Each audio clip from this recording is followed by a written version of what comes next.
Durkheim considera Comte, Spence, Renouvier e tantos outros, Stuart Mill, como precursores da sociologia. Por quê? Porque eles já tratavam de questões sociais e eles já tinham essa preocupação em fazer uma ciência da sociedade.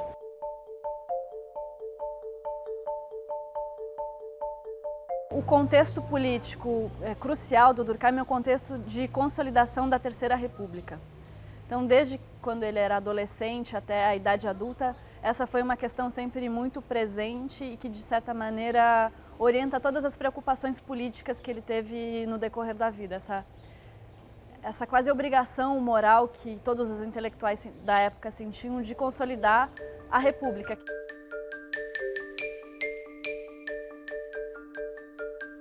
Então, a luta dele foi primeiro fazer a sociologia ser uma disciplina ensinada na universidade, coisa que aconteceu já na Universidade de Bordeaux, e depois se tornar uma disciplina universitária.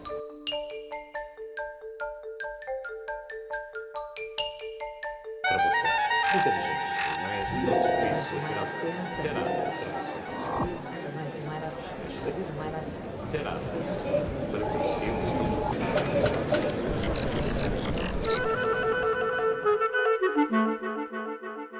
Professora, primeiramente a gente queria entender qual que era o contexto histórico em que viveu Émile Durkheim.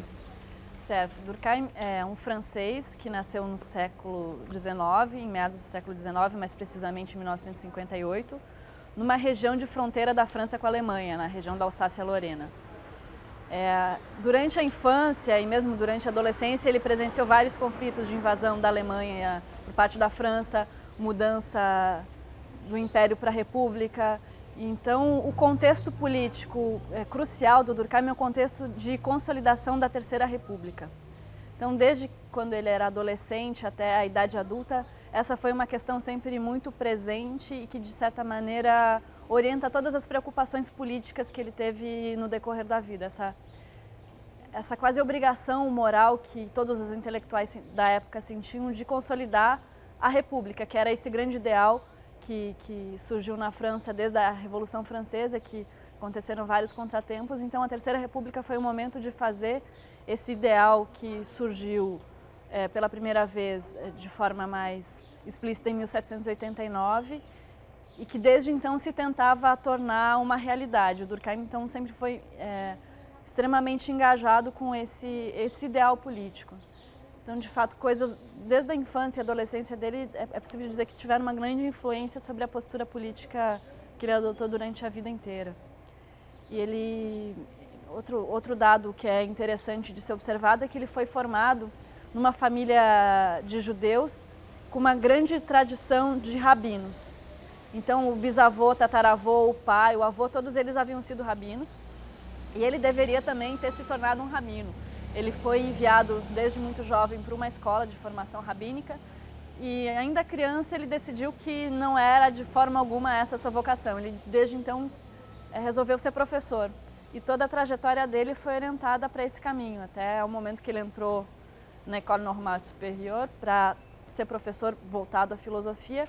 E durante esse período em que ele estudava nessa escola, que é uma instituição importante em Paris, ele teve contato com questões sociais da época e teve contato com a sociologia, com a ideia de sociologia, que ainda não era uma disciplina, mas já era um projeto, porque o termo já havia sido cunhado por um francês também, o Auguste Comte, e ele, desde aquela época, ficou muito interessado em tornar real essa ciência que se chamava sociologia, mas que ela ainda, na verdade, era só um projeto, ela ainda não havia se tornado uma ciência. Então, essa trajetória dele, desde a época da infância até essa idade, é uma trajetória que aponta para o encontro dele e para essa quase missão de formação dessa ciência da sociedade, que então foi chamada de sociologia. Qual foi o papel dele na formação da sociologia? Olha, na verdade, a gente pode dividir a importância dele em três aspectos principais. O primeiro deles é a proposição de um método, porque ele tinha essa convicção de que uma ciência autônoma, ela precisa ter um objeto próprio e um método próprio de investigação desse objeto. O objeto próprio seria qual? Seria a sociedade. E por isso seria fundamental para ele distinguir a sociedade dos indivíduos. E isso seria a grande diferença da sociologia em relação à psicologia. E por isso ele insiste tanto sobre a ideia de que a sociedade é mais do que a mera soma de indivíduos. Ela precisa ser um fato diferente do que essa mera soma. Então, o primeiro ponto importante, a primeira grande contribuição foi a proposição de um método que está sintetizado num dos principais livros dele, que é As Regras do Método Sociológico, que foi publicado pela primeira vez em formato de livro em 1895, em que ele estabelece todo o passo a passo a ser seguido por qualquer um que pretenda fazer uma investigação sociológica.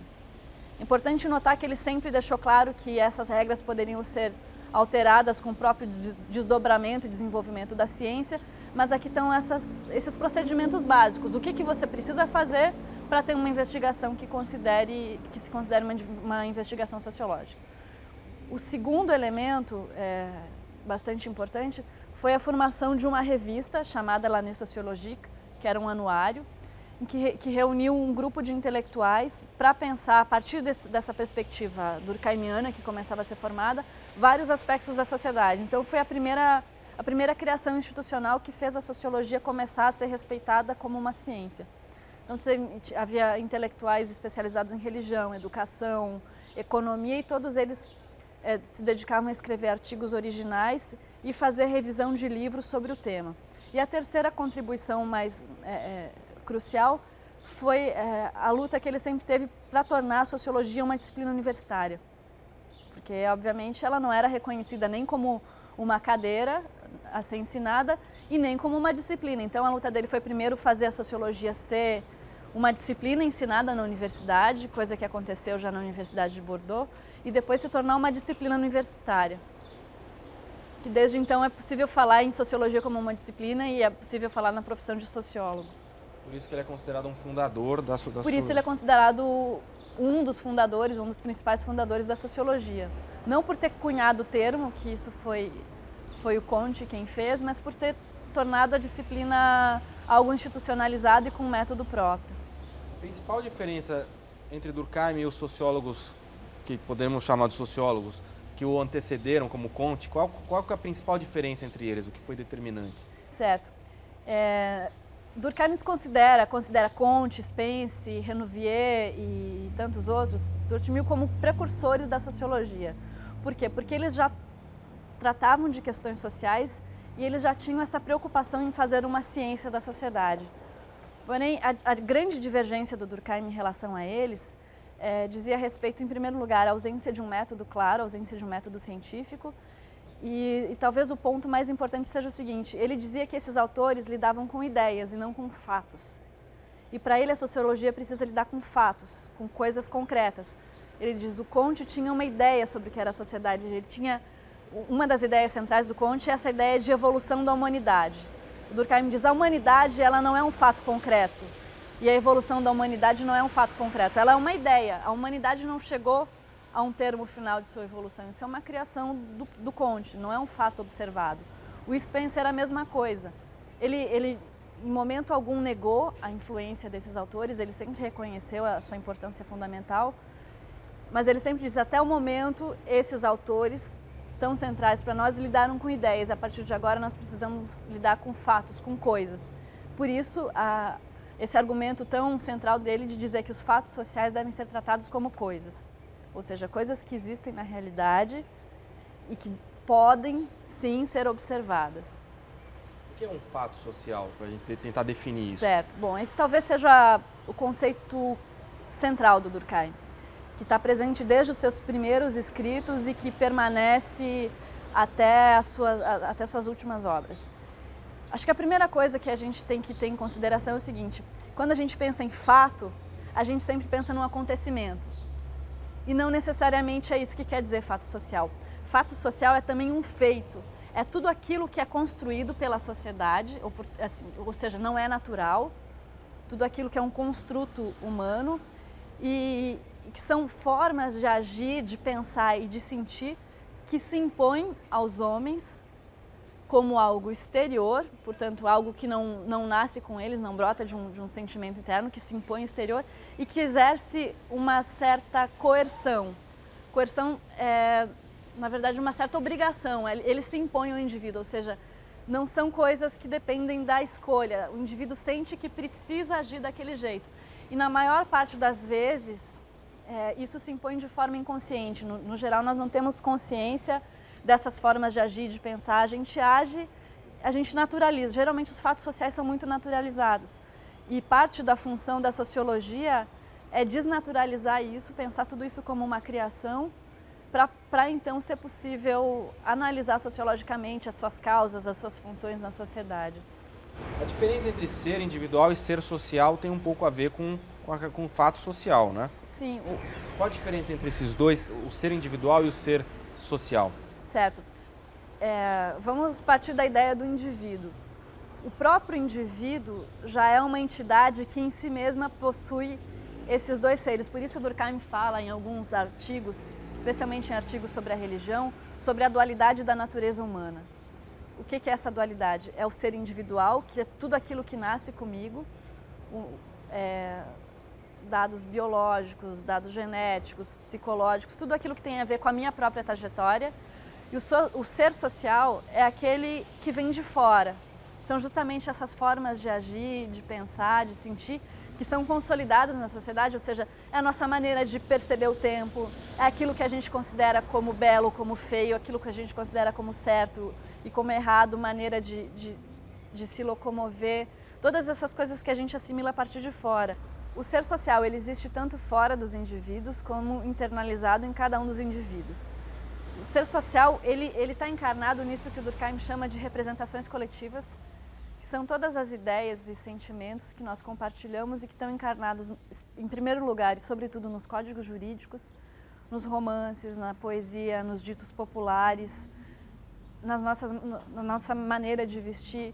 Tudo isso diz respeito a esse ser coletivo. E esse ser coletivo, ele de certa maneira está encarnado em cada consciência particular e está em interação constante com o ser individual, mas ele está acima dos indivíduos, tanto nos indivíduos dessa geração, e parte da sobrevivência desse ser coletivo diz respeito ao fato de que ele é transmitido de uma geração a outra através da educação.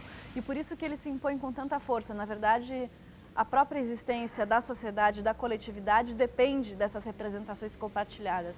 É o que confere uma identidade comum aos indivíduos, é o que permite a gente falar de uma sociedade. A gente pode dizer que o ser social é mais importante que o individual ou não? Ou isso é uma... É impossível você falar de uma relação de importância, porque sem o ser individual, o ser social também não existiria, porque são os indivíduos também em coletividade que elaboram o ser social. Então, se não existissem os seres individuais, o ser social também não poderia existir. Do mesmo modo que para ele, sem o ser social, os seres individuais, o indivíduo sozinho, com sua natureza, seria apenas um animal, não seria isso que nós chamamos de homem. O ser individual é aquele que veio ao mundo e que É depois que ele vai, o ser social que vai surgir. É o que o ser social, ele existe independente dos indivíduos, mas o próprio indivíduo também se torna um ser social na medida em que ele faz parte de uma sociedade. Entendeu? Mas ele também existe fora e acima desses indivíduos, e encarnado nessa ideia de representações coletivas. Mas também não é possível falar de uma relação de importância de um em relação ao outro. Os dois coexistem. Entendi. E o ser individual, ele não tem uma opção de não ser um ser social. Não tem, porque a partir do momento em que se nasce numa sociedade, o ser social automaticamente, por assim dizer, já se impõe ao ser individual. A partir do momento que a criança nasce, a mãe já o pega no colo de uma certa maneira, já fala, já usa um certo tipo de voz, já utiliza um idioma.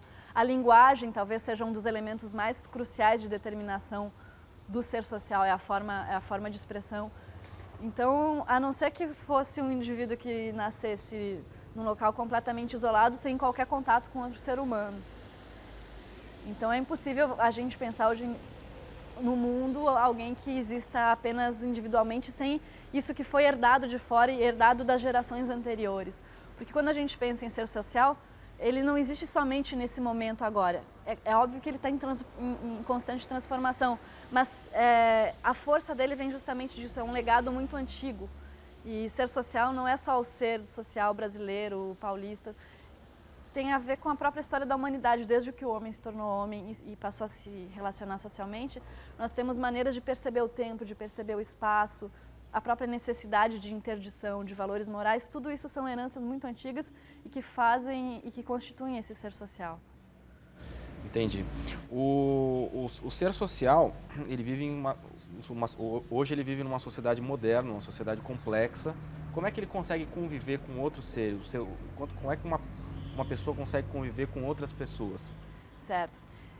Uma das características importantes da sociedade moderna é o culto ao indivíduo e à individualidade, que na verdade são duas coisas diferentes. O culto ao indivíduo é o culto a essa entidade abstrata dotada de direito à igualdade e liberdade, que é uma construção intelectual que se tornou parte da nossa moral, e também é um certo culto à individualidade, significando com isso que você...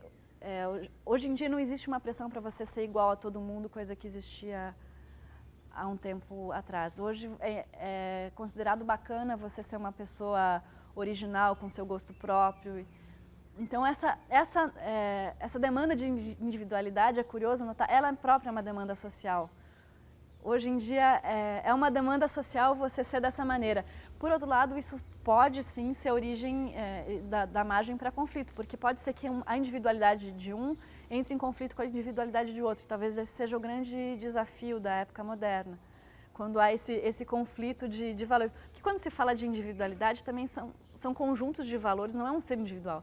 São conjuntos de seres sociais muito plurais, porque você não tem um ser social homogêneo. Você pode ser vinculado a 500 tipos de religião, você pode gostar de 500 tipos de música, você pode praticar ou não praticar esporte, aderir ou não aderir a um partido político, e cada indivíduo traz consigo essa pluralidade de coisas. Entendeu? Então, talvez esse seja o grande desafio da época moderna, como indivíduos tão diferentes podem viver juntos no mesmo espaço. Ou seja, é preciso que, apesar dessas diferenças, exista alguma coisa a mais que garanta não só a solidariedade pela divisão do trabalho, que é um fato da sociedade moderna, a gente pode falar disso um pouco depois, mas é preciso que também haja um valor comum. E essa é uma questão interessante no Durkheim, que ele diz: qual é o valor comum na sociedade moderna? É o respeito ao indivíduo. Sem isso, sem essa crença, essa fé nessa ideia de indivíduo, essa convivência de individualidades diferentes não seria possível. Então, isso seria a solidariedade orgânica, né?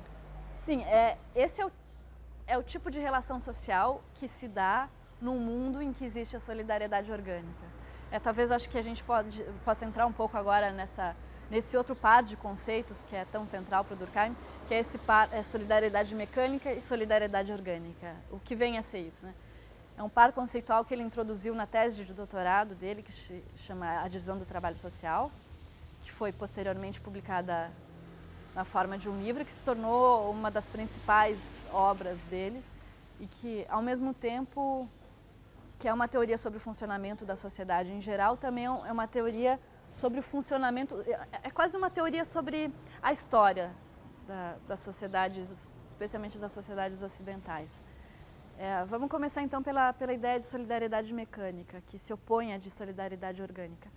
Solidariedade mecânica é um tipo de solidariedade, ou seja, de vínculo entre os indivíduos, que acontece em sociedades, primeiro, muito pequenas, com uma densidade populacional muito baixa, em que aquilo que une as pessoas são valores compartilhados, são o mesmo conjunto de valores.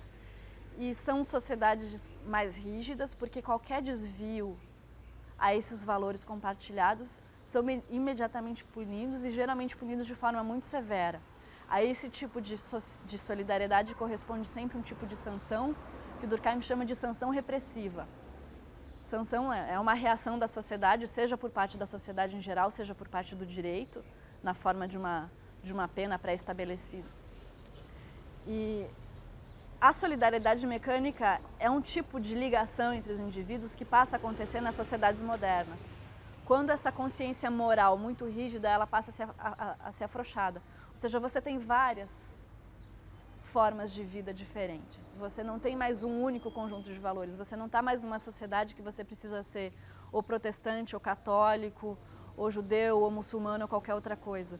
Você pode ser várias coisas, porque já não existe mais uma pressão tão grande da comunidade sobre esses indivíduos. E o Durkheim diz, apesar disso, a sociedade continua existindo.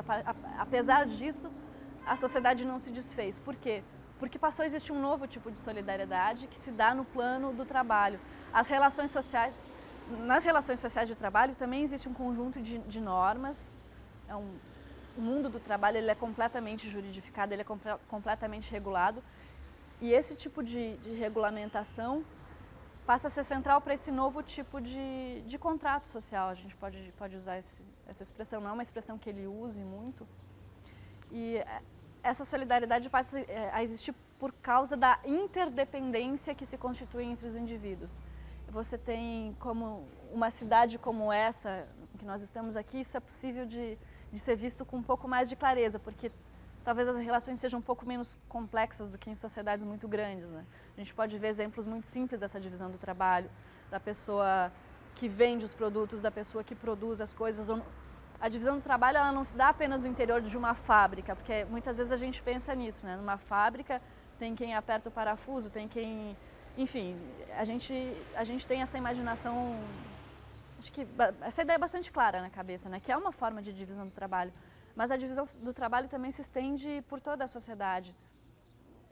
Se a gente pensa em todas as funções que são necessárias para que a sociedade exista. Hoje em dia, cada indivíduo está extremamente especializado. Alguém que é, sei lá, médico, ele só faz aquilo e a vida dele é aquilo. Ele tem quem produza a sua comida, ele tem quem cuide das estradas, ele tem quem tome as decisões políticas. E essa própria dependência um do outro, porque se não houvesse isso, a consequência disso também seria a própria pauperização, porque você precisa dessa especialização, dessa divisão para ter mais produto, para você ter mais meios de sobrevivência, a sociedade se torna mais sofisticada, você tem demanda de bens culturais, você não tem mais necessidade apenas de comer e aquelas necessidades muito básicas, surgiram novas necessidades. E a sociedade se complexificando, a consciência dela, as representações coletivas se tornam mais complexas, menos pesadas, e a solidariedade se dá por essa necessidade de interdependência. Então é um pouco essa dicotomia entre solidariedade mecânica e solidariedade orgânica. Uma das causas, a principal talvez causa da solidariedade orgânica é o aumento dos territórios, o aumento físico dos territórios de cada sociedade, somado ao principal fator que é o aumento da densidade populacional, que traz consigo uma densidade moral. Isso traz consigo uma série de outras consequências. O indivíduo já não está mais tão preso à família, ele não sofre mais tanto a influência dos ancestrais, por assim dizer. Ele tem um leque de opções de outros grupos menores aos quais ele pode aderir. Então, é uma série de causas secundárias e tudo isso constitui esse tipo de solidariedade que o Durkheim chama de solidariedade orgânica. Quando há problemas na solidariedade, a gente tem uma coisa que ele chamava de anomia, né? Isso. O que você poderia explicar para a gente Certo, o que é a anomia? Certo. A anomia é um conceito um pouquinho complexo porque ele transita por várias áreas, mas a ideia geral, a anomia ela é tanto a ausência de regras quanto a ausência de solidariedade. Qual é o problema para o Durkheim da ausência de regras? Porque sem regra não existe um parâmetro de vida comum. A gente não pode confundir anomia com autonomia. Para ele são duas coisas completamente diferentes. Você questionar a regra é uma atitude de autonomia. Agora, você não querer regra alguma, ou você ter uma sociedade sem qualquer regra e sem qualquer organização, você tem um estado de anomia. E o estado de anomia traz consigo todo tipo de patologia social. Porque para o Durkheim existe um fato muito básico, sem o qual não é possível a vida em sociedade, que é um consenso em torno de algumas coisas e é uma certa integração funcional dessa sociedade. Sem isso você não pode ter nada, você não tem divisão do trabalho, você não tem reprodução material da vida, você não tem família, sem essas coisas muito básicas. Então a existência de regras e a existência de um certo funcionamento social, ou seja, a ausência de anomia, é o pré-requisito para se falar em vida social. Por isso, para ele, os momentos de transformação social são muito delicados. Porque toda transformação social, ela tem a primeira etapa, que é o questionamento da moral vigente. Então, o momento de transição é um momento muito delicado, porque você não pode passar do momento da crítica para o nada. É preciso que a crítica sempre dê lugar a uma nova moral, e essa nova moral deve ser elaborada por um consenso social, seja de forma consciente ou não. As pessoas precisam passar a acreditar em novos valores para daí sim constituir um novo tipo de sociedade. Ou seja, a crítica, pela crítica, ela, para o Durkheim, é muito perigosa. E um momento que ele vivia, ele considerava como um momento de anomia ou de quase anomia, porque ele via que novos valores haviam sido criados, a república contra a monarquia, valores laicos em detrimento de valores religiosos. Por outro lado, as instituições ainda não estavam consolidadas. E para ele isso era vital, era preciso que as pessoas, não apenas os intelectuais, não apenas as instituições tivessem esses valores republicanos, mas era preciso que os cidadãos encarnassem esses valores, porque senão haveria um descompasso e isso provocaria anomia. Ele tinha uma grande preocupação em evitar esse problema, que isso levaria a revoluções e a desintegração social. Como a desigualdade pode ser vista pela teoria durkheimiana? Certo. Eu acho que é muito comum se pensar que Durkheim nunca problematizou a questão da desigualdade social, ou que não é possível pensar esse tipo de problema a partir da teoria durkheimiana. Mas uma coisa que a teoria dele traz uma contribuição muito grande em relação a isso, é porque a própria preocupação com a questão da desigualdade social, ela é uma questão moral. O que isso quer dizer? Hoje em dia, a desigualdade social se põe como um problema porque a igualdade social é um valor bom e a desigualdade social para a gente atualmente, e é importante notar, nem sempre isso foi assim. Esse eu acho que é o fato principal.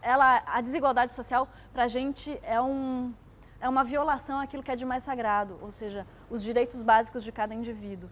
Por isso que a questão da desigualdade se tornou uma coisa tão relevante para a gente, porque ela é algo que fere algo que para nós é sagrado. Então, para o Durkheim, pensando de um ponto de vista durkheimiano, usando a teoria dele para pensar essa questão, talvez a primeira coisa a se fazer para solucionar esse problema é intensificar a consciência moral em relação ao problema da desigualdade. O que isso significa? Numa sociedade em que você ainda valoriza uma pessoa que tem 20 carros na garagem, isso é sinal de status, isso toda a sociedade valoriza como algo bom, nunca vai ser uma sociedade com igualdade.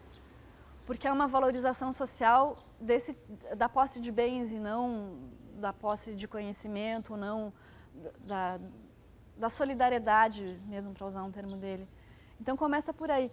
O combate à desigualdade social começa por na verdade, assim, é uma luta moral acima de tudo. E nesse sentido, obviamente, ele é muito diferente do Marx. Porque para ele a origem da desigualdade social é também não é tanto... Claro, ela está presente no plano do trabalho, mas ela também está no plano das nossas ideias. Enquanto não existir uma cultura voltada para a igualdade social, enquanto as pessoas não ficarem indignadas com quem ostenta demasiadamente, essa sociedade nunca vai ser uma sociedade baseada na igualdade. Claro que o Durkheim não pensava uma sociedade da mesma maneira que o Marx, uma sociedade em que todos podem fazer tudo, em que se pesca de manhã, se lê poesia à tarde. Não era esse o tipo de sociedade que ele imaginava, até porque ele não tinha muita preocupação em pensar, em imaginar um modelo ideal de sociedade. Mas o que era vital para ele era a organização da própria sociedade, hoje que a gente chama de sociedade civil, no formato de movimentos sociais, isso que é uma questão tão atual para a gente, esses movimentos sociais. A sociedade civil organizada, seja na forma de sindicato, seja na forma de movimento ecológico, seja na forma qualquer tipo de ONG, todo esse tipo de movimento da sociedade civil deveria fazer uma pressão junto ao Estado por políticas de melhoria nas condições sociais. Por exemplo, o estado de bem-estar social, para o Durkheim, é algo que, em vez de diminuir, é algo que deveria aumentar. Porque é da competência do Estado garantir todas as condições de vida digna para os indivíduos. Por exemplo, você pensar que tem gente que trabalha o dia inteiro e não ganha o suficiente para sobreviver é uma questão imoral. o Estado e a própria sociedade deveriam se organizar para que isso não acontecesse. E por isso passa a valorização de qualquer tipo de trabalho, a melhora de vários tipos de trabalho. A educação tem um papel fundamental, não apenas um papel moral, ou seja, as crianças considerarem a desigualdade como problema, mas também tem essa função de capacitar todo e qualquer indivíduo para desempenhar toda e qualquer função que ele deseje desempenhar. Então, a mudança na desigualdade social, ela passa por aí, por esses outros canais. E para o Durkheim, ela teria que ser, o papel tem esse Estado, o Estado também tem esse papel de fortalecer a consciência moral contra a desigualdade. É preciso que a desigualdade se torne cada vez um problema que nos constranja mais, que nos cause mais incômodo. Porque só assim a própria sociedade civil vai se organizar e vai passar a valorizar outros modos de vida. Então a questão da desigualdade passa pelas nossas ideias, a partir de tudo, e são as nossas ideias que vão mudar os tipos de relação social, os tipos de valorização de cada função que é desempenhada na sociedade. Então não pode ser considerado uma anomia nesse caso? Anomia não pode ser considerado nesse caso pela seguinte questão. A anomia é uma ausência de regras. Se as regras são dessa maneira, não existe uma ausência de regra, mas pode sim ser considerado uma forma de patologia. Inclusive, um dos últimos capítulos que o Durkheim escreveu nesse livro, A Divisão do Trabalho, são sobre as formas patológicas de divisão do trabalho, formas anormais. E essa desigualdade social gritante que existia na época dele, que existe na nossa época, é uma forma patológica de divisão do trabalho. Para ele, a exploração do trabalho infantil é uma forma patológica de divisão do trabalho. O trabalho escravo é uma forma de patologia. Vamos tentar pensar um pouco essa relação para o Durkheim, que é uma relação não óbvia, não muito fácil, que é entre o ideal e o real. O próprio Durkheim, na obra dele, ele tem essa dualidade entre a ciência, que diz o que é, e a parte normativa, que pensa como deveriam ser as coisas. Então ele nunca chegou a pensar em descrever uma sociedade ideal, dizer os homens devem agir assim, a sociedade deve ser dividida dessa maneira, que para ele a sociedade é uma coisa muito dinâmica e muito viva e que segue uma lógica interna própria, ou seja, as coisas aconteceram como aconteceram por diversas razões e você não poderia fazer com que elas tivessem sido diferentes. Você pode tentar fazer com que elas sejam diferentes, mas esse ser diferente tem que partir de necessidades dos homens dessa sociedade agora, tem que partir de necessidades reais, de anseios reais. Para ele não adianta nada alguém ficar no seu próprio gabinete concebendo o que seria uma sociedade ideal. Isso surge das demandas de cada um, surge pela pressão de liberação moral, surge pela pressão de inclusão de direitos. Então, para ele, a sociedade é uma coisa dinâmica e o que é importante existir são as condições para que essas demandas sejam expressas. Uma sociedade ideal é aquela em que os indivíduos não são coagidos pela força a fazer qualquer coisa, em que eles podem se expressar livremente e essa possibilidade dessa esfera pública, que é um termo tão comum nas teorias sociais hoje, essa esfera pública tem que ser um espaço de manifestação das demandas dos indivíduos, não apenas como indivíduos, mas através desses grupos secundários, que para eles são instâncias centrais. Então a sociedade ideal é essa, é uma sociedade em que os indivíduos podem se organizar e expressar suas demandas. E talvez como ideal para ele, que ele acredita que seja quase que uma tendência das sociedades, é a sociedade deixar de ser uma sociedade baseada em valores religiosos e passar a ser uma sociedade baseada em valores laicos. Porque uma sociedade laica, ela está mais próxima da verdade, sendo verdade o seguinte, a compreensão de que a própria religião e a própria ideia de Deus é uma criação social. Então, na medida em que se toma consciência disso, os indivíduos são mais livres para saber que as regras que eles próprios seguem são regras que eles criaram. Não eles, enquanto indivíduos, mas enquanto membros de uma sociedade. Então, essa consciência, a possibilidade de se ter essa consciência, para o Durkheim, talvez não seja errado dizer que seja um ideal a ser atingido, um ideal para o qual a escola tem um papel absolutamente central. O Durkheim ele é tido como um pensador que foi funcionalista, certo, né? Eu queria que você explicasse para nós o porquê do uso desse termo não é tão correto e explicar essa visão do Durkheim em relação aos papéis de que cada indivíduo exerce na sociedade. Certo. Na verdade, o termo funcionalista, ele foi sempre utilizado para descrever a obra do Durkheim. Na verdade, os dois eram sempre identificados, Durkheim igual funcionalista. Porque hoje em dia a gente tem certo cuidado para a utilização desse termo, porque esse era um tipo de abordagem que enfatizava apenas um lado do Durkheim e compreendia a teoria dele de uma forma um pouco equivocada. Equivocada porque recortada, porque não via a teoria dele de uma maneira ampla. A ideia de função é uma ideia que está, sim, presente no Durkheim. Não seria totalmente equivocado dizer que ele é um autor funcionalista, porque isso está presente nele. Mas qual é o problema dessa abordagem? Porque com essa ideia você pensa o Durkheim como um autor que concebeu a sociedade como um todo fechado, parado, em que cada indivíduo desempenha um papel e que não pode haver mudanças e que as coisas têm que continuar do jeito que são, como um autor que não pensa a dinâmica, que não pensa a transformação da sociedade. Ele pensa assim que existe uma integração funcional na sociedade, até porque ele foi muito influenciado por autores como Spencer, que a gente já falou aqui, que era um autor que pensava a sociedade como um organismo, e daí a ideia de um organismo vivo, enfim. Como um organismo vivo por quê? Porque ele existe a partir dessas relações entre os indivíduos, cada um desempenhando um papel, enfim. Mas ele também é um indivíduo que se transforma, ele é um ser que se transforma. Então não é verdade que para o Durkheim cada um vai cumprir a mesma função a vida inteira e que tem que ser assim. Ele não é alguém que levanta a bandeira da ordem do conservadorismo, muito pelo contrário. Na época dele, ele defendia profundas transformações na sua sociedade. Então, por essa razão quase que histórica, pelo sentido, pela conotação negativa que sempre se atribuiu à expressão funcionalista, como uma teoria oposta, por exemplo, a de Marx, que pensava dinâmica e toda essa questão, a gente tem evitado utilizar essa expressão, porque é uma expressão que ficou datada e sempre com uma conotação muito pesada que via o Durkheim de uma maneira muito fechada. Então, atualmente, desde o final dos anos 80, 90, se tem pensado o Durkheim a partir dele mesmo, não tanto a partir de categorias de dizer que Durkheim é conservador, Durkheim é funcionalista, mas pensar Durkheim é um autor do século XIX, século XX, que trouxe contribuições fundamentais para a sociologia e para a teoria social, que pensou questões do seu tempo e que pode ser ainda muito úteis agora, todos esses tipos de problema que ele pensou.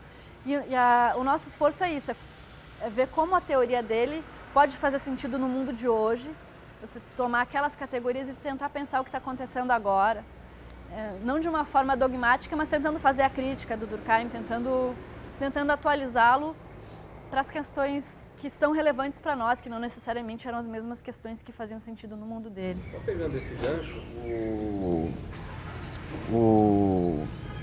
por que você havia dito para a gente antes, porque Durkheim voltou a ser muito pensado. Certo.